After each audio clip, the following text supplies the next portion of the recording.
Hello everyone! Welcome to another video on the channel. Today I will teach you how to see the source code of any Google Chrome website on your cell phone. I'm going to open my Google Chrome app and select a random website to give you an example. Let's go to the Pinterest website.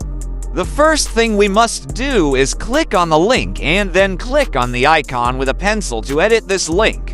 You will need to add some letters just before the link. Do not add after the link, then go to the first letter and enter the following characters.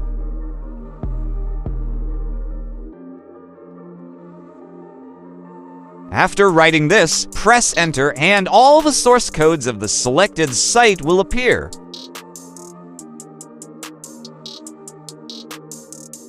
Everything is now complete. You managed to do the step-by-step correctly. Thank you for watching this video. See you next time.